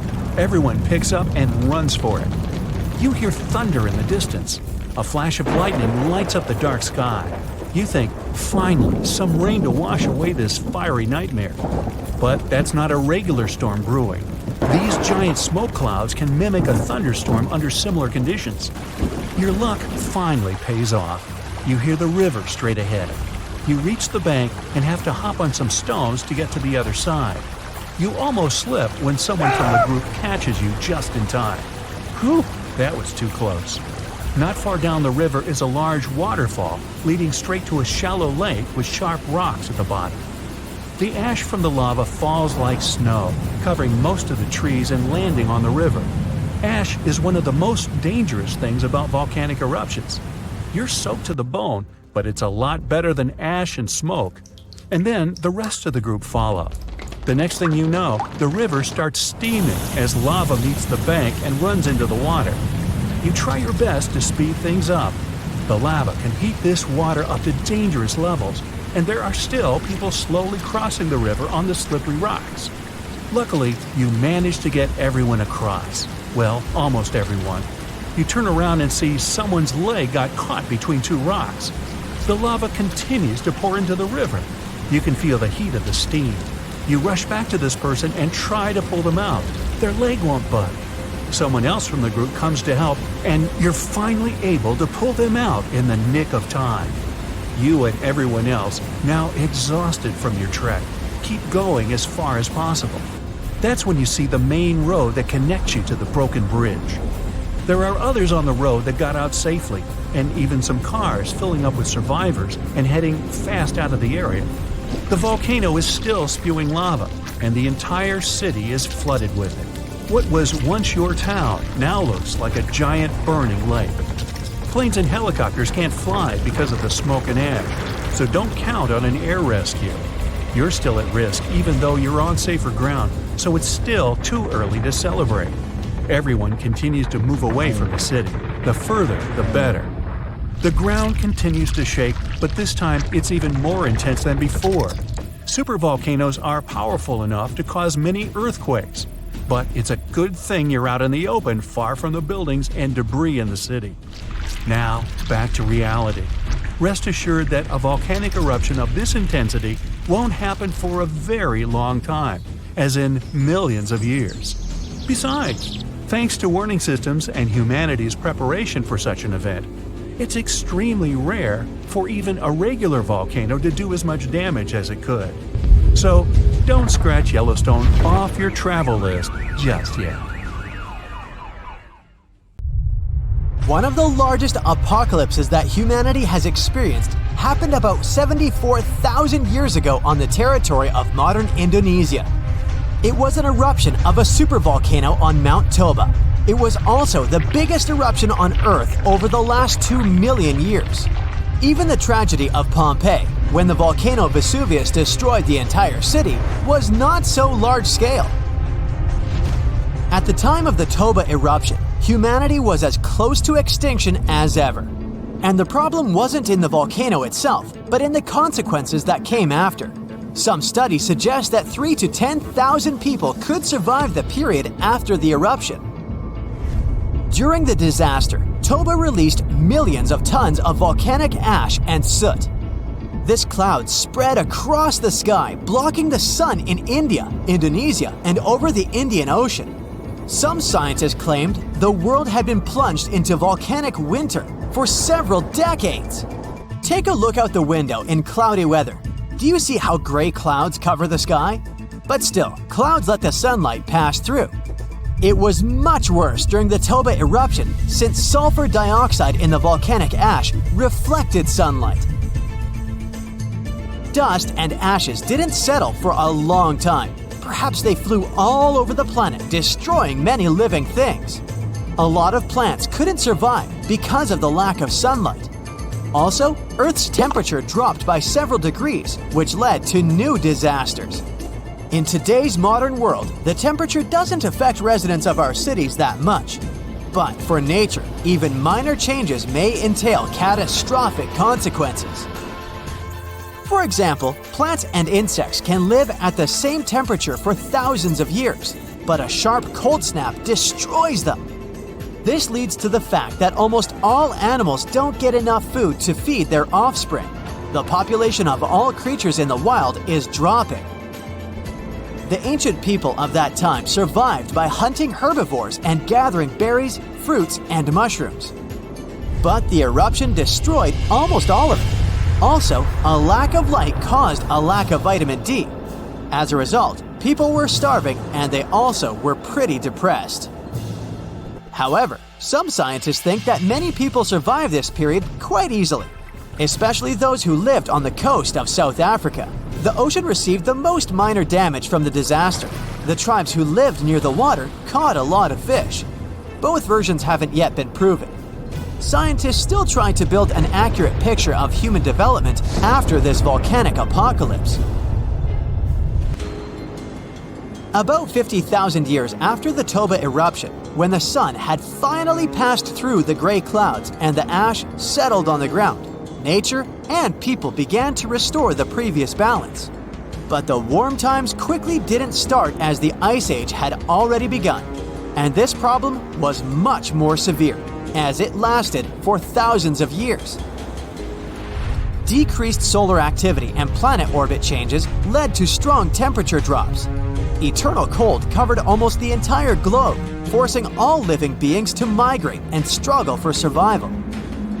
Such powerful animals as mammoths and saber-toothed tigers couldn't survive the Ice Age. But Homo sapiens were able to adapt to their new weather conditions. People hid in caves, made fires, and improved their hunting skills. Therefore, in a sense, the Ice Age made humanity stronger. In the modern world, such weather can cause significant problems for the global economy and create financial crises worldwide. The last period similar to the Ice Age happened at the beginning of the 19th century. Mount Tambora in Indonesia exploded and released millions of tons of pumice, soot, and volcanic ash into the sky.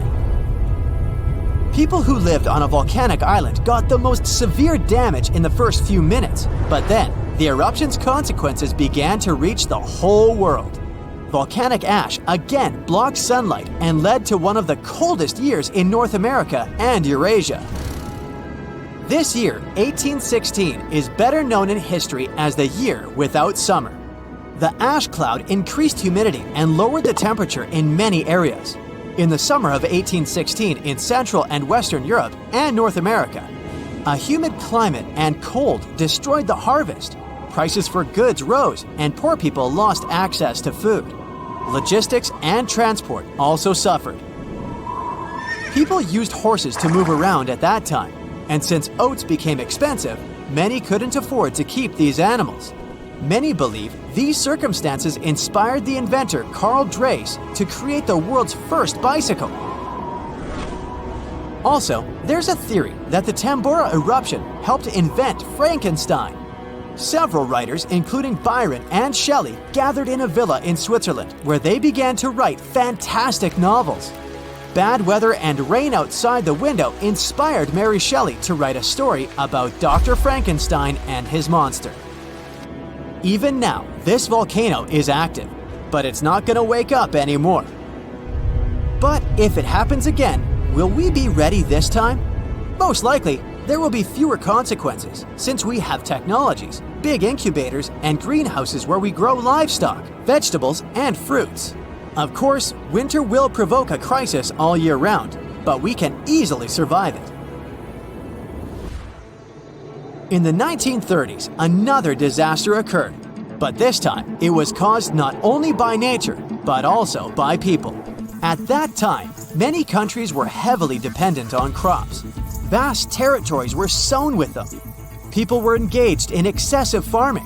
Therefore, when a severe drought began, the soil was quickly depleted. The ground ran out of nutrients necessary for the growth of wheat and corn. This led to the fact that the top layer of soil was turned into tiny dust. Then, west-easterly winds hit such states as Colorado, Nebraska, Texas, and Oklahoma. They rose the dust into the air and formed thick clouds. This period is considered the most challenging time of the Great Depression. It's the Dust Bowl. It lasted 8 years and forced many people to leave their homes and move to other states. Dust storms got so strong that they blocked the sun in Washington, D.C. Whole cities were covered with rain from sand, which caused problems with breathing. Even the captains of ships sailing in the Atlantic Ocean reported polluted air. Powerful earthquakes, supervolcano eruptions, floods, fires, and hurricanes swept whole species of animals off the planet. But a human has always survived in the most challenging conditions, so don't worry about the next global catastrophe. People will handle it. We hope so. But what if some global catastrophe happens? For example, a huge meteorite falls or the atmosphere gets poisoned. In this case, it'd be best to find a remote island or fly to the moon. The main thing is to have the opportunity to return. After all, sooner or later, the apocalypse ends and Earth will be as good as new. Probably. Another option is to live in an underground bunker with large reserves of food and oxygen. About 8 billion people are living in the world. For humanity to prosper again after the apocalypse and restore its population, 1 to 500 people will be enough. There have been cases in world history when small tribes numbering a few hundred people have lived for centuries and even millennia. However, to do this, you'd have to leave megacities. Big towns only import food. They're heavily dependent on farm fields and crops. During some global catastrophe, no one would give food to the cities. Hunger would lead to complete chaos. To live well, people would need to escape from their towns and repeat the practice of those who lived in the early Neolithic period. It was about 12,000 years ago, just after the end of the last ice age. People at that time lived separately in small villages. The population of each of them was from a couple of hundred to 1,000 people. They lived independently, provided food, and made big families. In fact, it's not such a bad option after the apocalypse to grow vegetables on a small farm, eat healthy food, and enjoy nature. It happened in Iceland on Friday, March 19, 2021 at 8:45 p.m. About 20 miles southwest of the capital. Molten rock suddenly burst through the surface from below. Bright lava fountains then lit up the night sky. A volcano in this valley finally woke up after almost 800 years of sleeping soundly. We divide volcanoes into three categories: active, dormant, or extinct. Around 1,900 of them around the globe are considered active. That means they've erupted in the recent past and will likely do it again in the possible near future. Dormant volcanoes haven't popped off for a long time, but they still may in the future. You could say they're sort of sleeping. As for extinct ones, those guys haven't done anything in more than 1 million years. The eruption in Iceland wasn't super explosive, and this all happened 6 miles from the nearest town, so everyone was perfectly safe. Many even came to see it up close, while other brave visitors tried to fry eggs and bacon on the lava. Just be careful not to burn your breakfast black. Lava can be over 2,000 degrees Fahrenheit. It burns everything in its path. Yet it also produces some of the most fertile land for agriculture. This eruption gave a relatively small amount of lava at first, but it's been spreading across the valley in different directions, forming a sort of shield that's constantly growing. You can never really predict how fast a lava flow will be until you see it. It all depends on how thick it is and how steep the mountain slope. Lava can ooze slowly at about 20 feet a minute, a fraction of the average person's walking speed. Or it can flow as fast as 30 miles per hour, which even the fastest person on Earth can't outrun. But the lava isn't even the most dangerous thing about volcanoes. That would be the toxic gases spewing from the eruption. And those spread faster and further than the lava flow. Luckily, in Iceland's case, the wind has been blowing these gases away from residential areas. Scientists weren't surprised this volcano erupted. They knew it was coming. Increasingly stronger earthquakes had been shaking this area for the past 15 months. There were 50,000 earthquakes within just the 3 weeks leading up to the eruption. That's 100 per hour. The volcano has been active since March, and geologists say this could last for weeks, months, years, or even decades of constant eruptions in the area. Mount Shasta is in the top 5 most dangerous volcanoes in the U.S., so geologists are keeping a close eye on it. The last eruption was in 1250. I wasn't around then, but this volcano erupts every 600 to 800 years. Which means tick-tock, we're due any day now. About an hour from Portland, Oregon, there's an active volcano that last erupted in the 19th century. Next time it goes off, scientists think it'll produce larger amounts of ash and dust. This could cause an electrical blackout and make water unsafe to drink in the area. But the experts pay close attention to Mount Hood. They'll be able to give plenty of warning so people can react in time. Kilauea is one of the most active volcanoes in the world. It's been erupting almost constantly since 1983, making it also one of the longest eruptions known on Earth. It's the youngest land volcano in Hawaii. Volcanoes can take thousands of years to form, but others can pop up practically overnight. A volcano in Mexico just erupted in an open field in 1943 and started growing from there. Within a year, it was almost 1,500 feet tall. When the eruptions finally stopped 9 years later, the mount had reached a height of over 9,200 feet. Mount Fuji is an iconic symbol of Japan. The last time it erupted was in 1707, and it sent a shower of burning rocks as far as 60 miles away. If a similar eruption happened today, Tokyo would be within that vicinity. Mount Fuji is right on the Ring of Fire, that horseshoe-shaped region in the Pacific Ocean full of active volcanoes and earthquakes. From one end to the other, it's almost 25,000 miles long. It could wrap all the way around the Earth's equator. In January 2020, Taal volcano in the Philippines started spewing lava, sending huge plumes of ash half a mile up into the sky. The eruption even triggered a rare phenomenon, a dirty thunderstorm. That's when the smoke cloud above a volcano produces its own lightning. The chance of volcanic tsunamis was also high. Those are usually caused by tectonic movements that occur because of volcanic activity. Taal has erupted more than 30 times in the last 450 years. This volcano in Ecuador last erupted in 2016. Scientists think it might be showing some early warning signs of magma on the move. This is an active stratovolcano, a specific cone-shaped type with steep sides. They form from sticky lava that doesn't flow that easily. That lava goes around the vent, cooling and piling on itself to form these steep walls. These types are more likely to produce explosive eruptions like the ones we see in movies.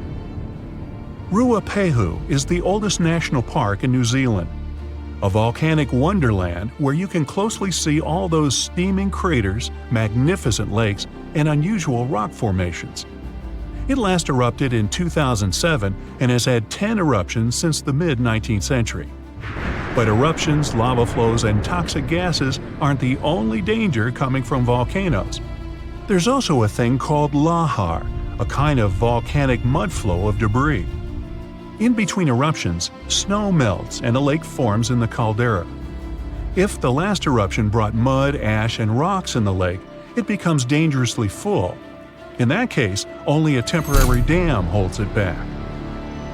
Indonesia has the biggest number of active volcanoes in the world, including one called Anak Krakatoa. It means child of Krakatoa, and its famous parent isn't far away. A huge tsunami in 2018 partially woke Junior, a scary thought since Senior had one of the most powerful eruptions ever seen on this planet in 1883. Krakatoa's boom was the loudest sound ever heard. People over 2,000 miles away could hear the explosion. The sound wave circled the globe 7 times, and scientists say it's hard to predict this volcano's eruption patterns. Mount Vesuvius in Vanuatu is one of just a few volcanoes in the world where you can see a lava lake. Tourists even go there to peer over the edge and get a look at the burning, bubbling lake below. Well, except for when the volcanic activity goes to levels 3 and 4 out of 5. That means there are more intense earthquakes, volcanic tremors, or steam, gas, or ash ejections. Then this place is off limits because, duh. This volcano in the DR Congo has the most active and largest lake volcano in the world. And all that lava is unusually fluid, meaning it travels faster and further than the stuff coming out of most volcanoes. It's certainly not amongst the tallest ones, but Ethiopia's Erta Ali is unique in that it has a lava lake almost constantly, which is pretty rare. The locals call it a smoking mountain because its lava lake often causes eruptions. This volcano is near the Danakil Depression, one of the hottest places on our planet. Merupi has been erupting on a regular basis since the mid-16th century. This volcano helps scientists do crucial research on how eruptions work and how they can warn people in time. After it was dormant for a while, this volcano in central Mexico sprang back to life in 1994. Ever since then, it's been producing huge mud flows and strong explosions in unpredictable intervals. In the past, enormous eruptions coming from this giant buried entire cities in pyramids. Imagine staying in a hotel and waking up to the magnificent view of a massive volcano covered in glowing rivers of lava and clouds of ash. When it lets off heat, visitors to this area in Guatemala take a chance to roast some marshmallows there. One of the most active volcanoes on Earth is on a small island north of Sicily. Stromboli has regular explosions, together with glowing lava coming from vents inside the crater. Not too far away is Etna, Europe's most active volcano and one of the biggest continental ones in the world. By the way, Earth definitely isn't the only planet with volcanoes. The largest one in our solar system is on Mars. It would cover the entire state of Arizona, and it rises nearly 3 times higher than Mount Everest. Ooh, don't look down. Rocks rolling down the slopes of a rumbling volcano, pushing other bigger rocks on their way, and eventually tumbling down into the ocean in a humongous cascade, causing a wave the height of which the world's never seen before. This is what might happen if the Helena slump of the Hawaiian Big Island falls off into the water. The Kilauea volcano is far from dormant. The latest eruption occurred in 2018. Its eruptions are usually accompanied by earthquakes of different magnitudes, and with each quake, the magma rocks on the slopes of the volcano shift down. These rock formations are called slumps, and the Helena slump is the most notorious of them all. In 1868, the shift of this slump caused a tidal wave rising as tall as 60 feet. But what's most troubling is that some 110,000 years ago, a landslide here led to one of the most powerful earthquakes ever, which in turn led to a mega tsunami of over 1,000 feet in height. Scientists are worried that such an event may repeat in the future. If that happens, the wave might engulf the whole of Hawaii and easily reach both North and South American coasts. Geologists are quick to reassure, though, that a landslide like this is unlikely to occur anytime soon. It's just too early for that. But when it finally does, the consequences will be catastrophic. Have a nice day! Yellowstone National Park in the western USA is world famous for its dazzling views, and especially the colorful Grand Prismatic Spring at its very heart. But we should all stay aware that Yellowstone is, first and foremost, an enormous caldera, basically a slumbering supervolcano. The difference between a regular volcano, like Kilauea from earlier, and a supervolcano is that the latter is thousands of times more powerful. Imagine an eruption spewing tons of huge rock and rivers of hot lava, pumping out clouds of ash that make countries stop air travel for weeks. And now multiply all of this by 1,000. This is what a Yellowstone eruption would look like. At first, a huge area in the middle of the national park would shake, crumble, and then blast upwards in a megaton explosion. Lava flows and magma rocks would cover the area of about 40 square miles, roughly half of Washington, D.C. But the greatest danger is the volcanic ash. The ashen plume would rise miles above and get carried by the wind in every direction. Since the eruption would be far from ordinary, the spread and damage would also be much greater than usual. The ash is thick and heavy, so it would cover a vast area in a blanket, destroying crops and even buildings. Worse still, it would spread in the air and block out the sun, leading to a drastic drop in temperature and an artificial winter. Even regular volcanoes can lower temperatures worldwide by a few degrees. A supervolcano may potentially cause a new ice age. Luckily, the chances of Yellowstone supervolcano erupting in the near future, or at all, are extremely low. There have been only 3 of those in the history of Earth, and there's no evidence such a disaster should repeat. Scientists estimate the probability at 0.00014%, which is lower than the chances of an asteroid wiping us all out. Speaking of which, if dinosaurs could talk, and were at least still alive for that matter, they'd tell you that asteroid threat is as real as it gets. Scientists at NASA say they've tracked 90% of all near-Earth asteroids of significant size, and none of them are a matter of any concern. But there are still the other 10% in the great unknown. What's more, asteroids can change their line of flight because of the pull of other celestial bodies and eventually turn our way. Lucky us! Now, if an asteroid big enough, like a mile across, hits the Earth, it will first cause an explosion powerful enough to erase a dozen big cities in a matter of seconds. Then the impact will raise a cloud of dust and debris that will block out the sun, just like the ash cloud from a volcano, and cause a centuries-long winter on the whole planet. But even if it falls into the ocean, which is more likely, a resulting wave will rise several miles high, washing coastal cities off the face of the planet. But at least there won't be a new ice age. Although scientists are pretty sure there's no such threat in the near future, it can't be ruled out completely, and humanity needs at least 5 years to prepare for this event. If a big near-Earth asteroid suddenly changes its course and turns right toward our planet, we won't stand a chance against it. Disaster movie, anyone? A much more probable calamity, though, rests right beneath our feet. It's the San Andreas Fault in California. The fault has been ready for rupture for years now, and scientists estimate that an earthquake along this line is likely to occur in the next 3 decades. And when it happens, it won't be nice. They expect a magnitude of 8.0, which is comparable to some of the most devastating quakes in history. It's all the more dangerous since California is home to some of the most populated cities in the western U.S., including Los Angeles and San Francisco. High-rise buildings are common there, and they're particularly vulnerable against underground shakes. The San Andreas earthquake might cause a whole lot of damage both to cities and countryside. In the worst-case scenario, the ground might break apart, destroying buildings, farms, and changing the landscape altogether. Still, scientists believe that the probability of such a quake is only 7% for the next 30 years.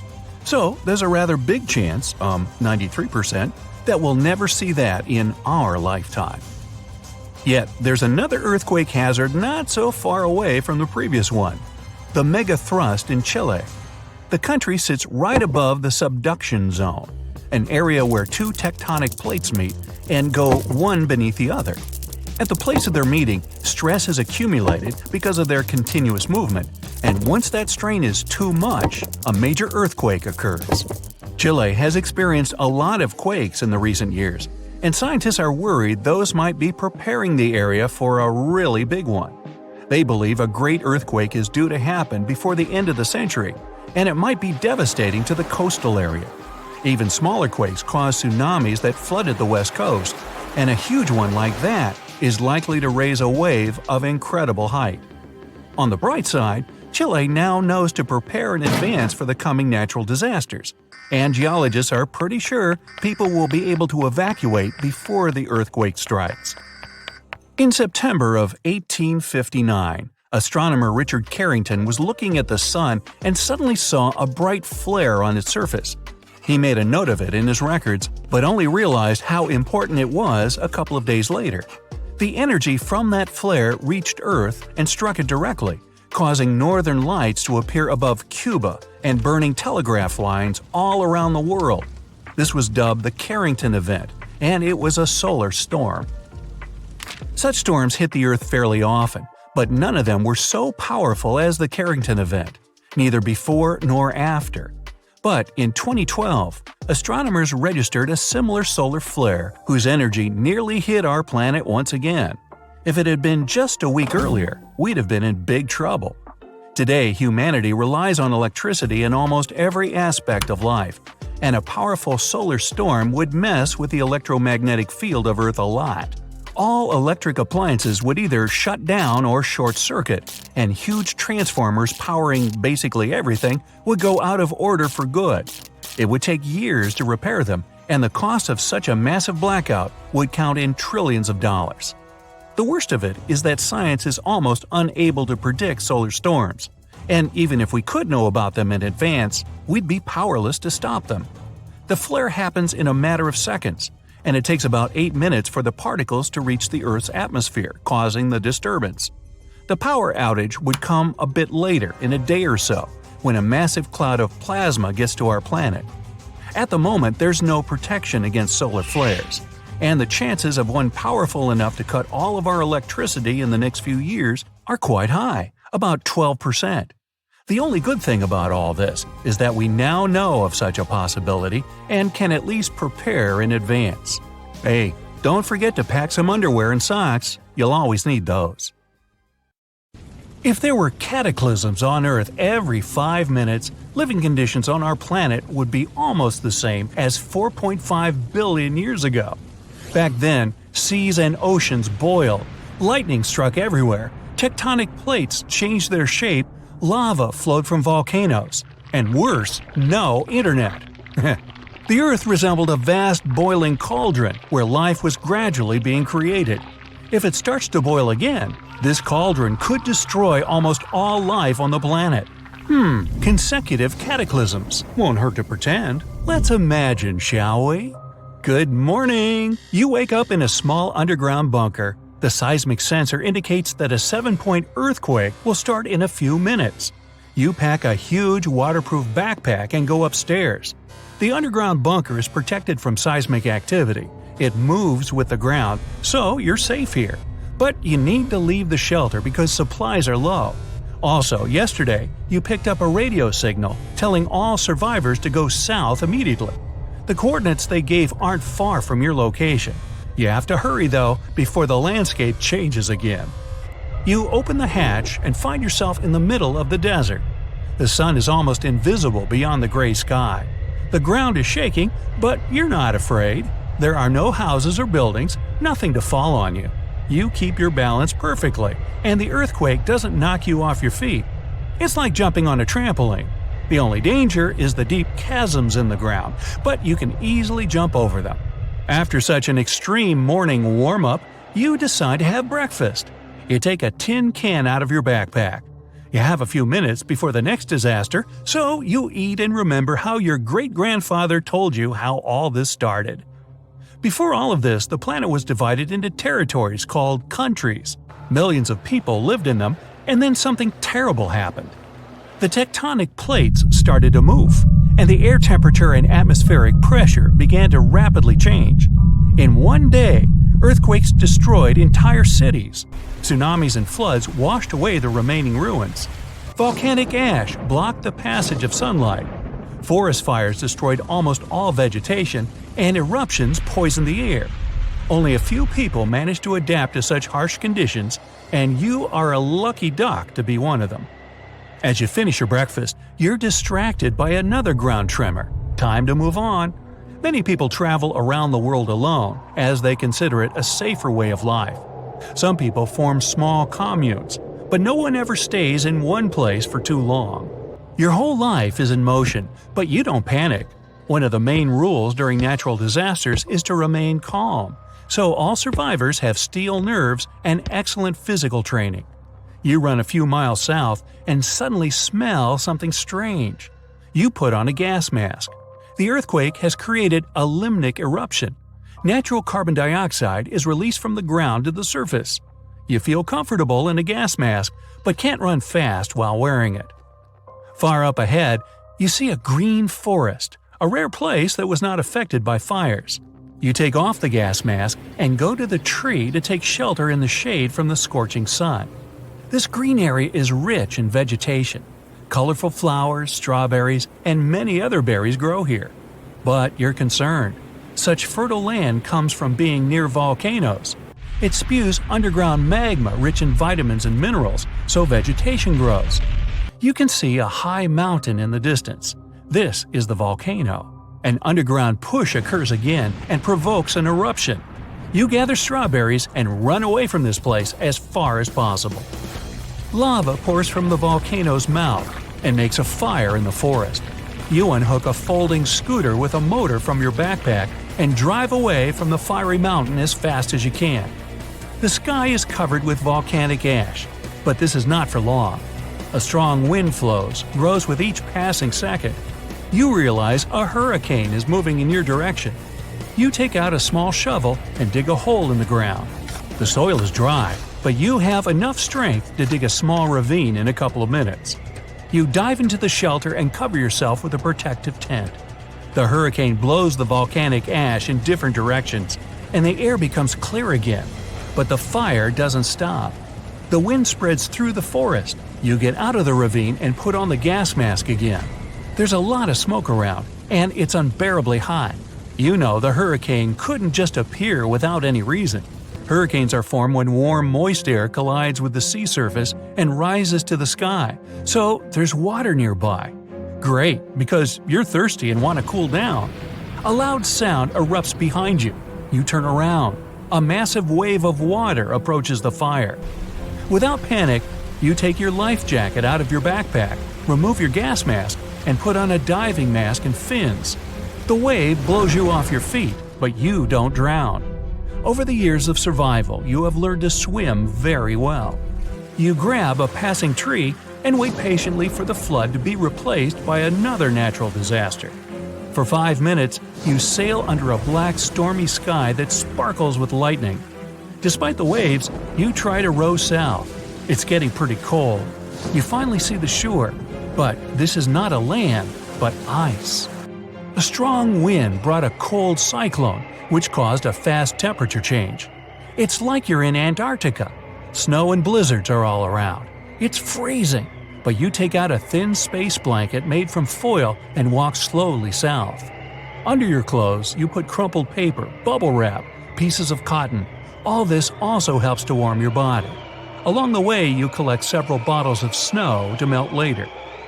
Icicles form on your face, and you can't see because of the snowstorm. Suddenly, the snow begins to squish under your feet. The ice melts and turns into water. A hot stream of air blows into your face. You find yourself on hard, dry ground, looking up at the sky, then at your watch. 5 minutes pass, and the sky is again covered with black clouds. You take a metal plate out of your backpack and cover your head with it. A few seconds later, you are hit by heavy rain and hail. Giant balls of ice knock on the metal shield, but you go calmly and even with a smile on your face. The ground becomes wet and loose from icy rocks. When the hail ends, you pull out all the heat-insulating materials from under your clothes and hide them in your backpack. Then you lay out a few long spokes of steel. The spokes are wrapped with copper wire. You connect the spokes to each other, making one long antenna. You stick it in the ground and run away. After the hail from the rain clouds, lightning strikes the ground. More precisely, it hits the lightning rod you've just built. You wait for the storm to end, then take the lightning rod apart and return it to your backpack. An intense heat begins. You drink some melted snow and break your way through the desert. The earth trembles, and your adventure begins again. Earthquakes, carbon dioxide, fires, floods, snowfall, tsunamis, lightning, and again and again and again. With the help of a compass, you continue your journey and reach your goal a few months later. You see a long antenna sticking out of the ground. This is a place mark for entering an underground city. The city is built from dozens of massive bunkers connected to each other by tunnels. The city walls don't allow radiation to pass through, and they don't bend from daily earthquakes. People learn to extract energy from the ground. The Earth's core gives heat. This heat boils water, then steam is formed, and electricity is created at special stations. People get water from underground lakes and rivers. Instead of the sun, ultraviolet lamps are installed everywhere, which provide people and plants with necessary light. Natural disasters happen on Earth every 5 minutes, but humanity still has a lot of space underground.